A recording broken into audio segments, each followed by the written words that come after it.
Hey guys, welcome back to another Sunday night show. Let's go right into it. Let's talk about the trades this week that I think can make us some money. So right off the bat, I think one of the big trades from last week, to be perfectly blunt, is the Twitter trade. So Elon Musk, news came out that Elon Musk bought a very large position in Twitter stock, and as you can tell by the chart, Twitter had quite a bit of a move here as a result. It did have a bleed out towards the end of the day. We'll see. The bleed out wasn't so aggressive that I would say the trade's over.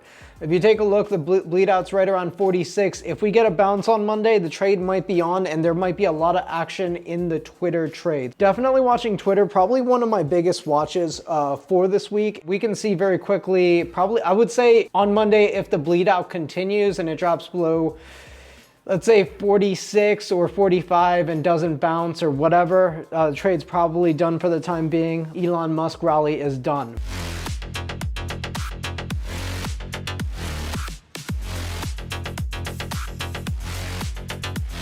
Outside of Twitter, the next thing I will be watching is probably, as always, S&P 500. Yeah, last week I talked a little bit about S&P futures, and I think there's some critical levels to still follow for S&P futures. If we take a look here with the candle, as I mentioned, 4,500, 4,600, that range was a good selling point. I had mentioned that last week. The sell-off wasn't too violent. If we could potentially see a bounce from here, let's see what Monday's tape brings us. Having said that, I don't have all my short positions off. I still have some protection against a potential drop in the market from here. Bank of America is calling for a recession, but these fools have been getting, one of the main analysts from Bank of America, Savita Subramaniam, or whatever her name is, always comes on CNBC, and she was talking about during COVID, it's not going above 2,500, 26, 2,700.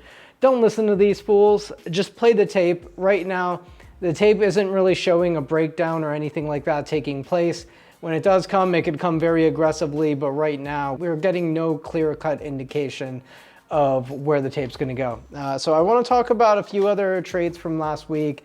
Plug being one of them. As I mentioned, Plug looked like it was about to break out, and on Monday it looked like it was going to break out finally. But it had such a large bleed out, this immediate trade might actually be dead. So from Monday there was no follow through and the trade was basically done. So I'm not really watching Plug at the moment. I think whatever happened, we can see if it bounces from here, but sometimes when a sell-off is this aggressive, it takes some time to recover. So let's go on to the next ticker that I want to talk about, TLRY.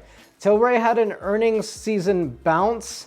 You guys can see it bouncing on the 6th. At one point, this candlestick is a little bit deceiving in the sense that at one point, this candlestick basically showed that it was above $8. It broke above that earnings day. There was a huge selling on earnings day. A lot of profit taking. I'm guessing people weren't that thrilled with the news. And then by the end of earnings, we're back at 640. Trade's done already.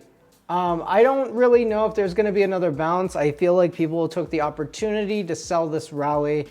And for that reason, TLRY is probably going to be off my radar for a little while. The next thing I want to talk about are earnings this week. Earnings is, in my opinion, not the greatest earnings week. It's what you call the bank earnings week. There are a couple of plays that I would like to talk about. I think most of the banking stocks are priced very fairly, and they don't necessarily have huge breakouts, although at one point they did on earnings. But really quickly, Monday, what I'm watching on Monday is going to be Mara. We can kind of take a look at a 1-month chart of Mara. A lot of selling. Mara is heavily positioned for Bitcoin movements and prices in, holdings of various cryptocurrencies and things like that. I'm definitely watching Mara for Monday. Tuesday, there's really not much I'm watching. Wednesday, I'm watching Delta Airlines. Airline stocks are usually really good plays during earnings. So yeah, and also we had a bit of a 10% sell-off, so it rallied a little bit. You guys can kind of see the theme, and this is why I always watch S&P futures. Last week, we saw a theme on our Sunday videos of consolidation. This week, we see a little bit more of a theme of a give back in the market. And as a result, you see a correlation across most of the stocks which seem to have given back a lot of their gains. So this is why we're watching Delta. Delta can easily break. Honestly, the level I'm watching is 40. It might not get there on earnings, but still a very good earnings trade to watch. Bed Bath & Beyond is usually, it was once a Wall Street bets play. You guys can see the action a few weeks back in March. Had a huge sell-off since then. We're gonna see what happens on Wednesday when earnings are announced, okay? Lastly, on Wednesday, we kick off the banking with JP Morgan. And JP Morgan has had a huge move. It kind of sold off a little bit. As you guys know, after having some really bad losses during the Corona crash, mistiming a few of my key trades there, costing me a lot of money. I used banks to kind of mount a huge comeback. It was a very patient trade that worked out well for me. But yeah, that's essentially, I'm not necessarily gonna be trading these super aggressively, but since they are earnings plays, they're not the worst ones to be watching. We see Citigroup kind of selling off strong with interest rates rising. In theory, some of these bank stocks should be able to actually make more money, so I don't know why they're selling off. Anyway, on Wells Fargo is next, kind of the same concept. And then, you know, we have Morgan Stanley in the banking theme and Goldman Sachs. These are all on Thursday, you guys. So all these banks, with the exception of JP Morgan, is on Thursday. So these are all big names I'm watching. Outside of this, there are two smaller names I'm watching. Sundial is definitely a very small potatoes name. It has earnings on Thursday. Definitely watching Sundial. And Taiwan Semiconductor is a large semiconductor company in Taiwan, and it's below 100? Holy fuck. Wow. Okay, Taiwan Semiconductor is below 100. And I think a lot of this has to do with the semiconductor shortage. So I'll probably be watching this for earnings. And lastly, United Health Group is the last one I'm watching.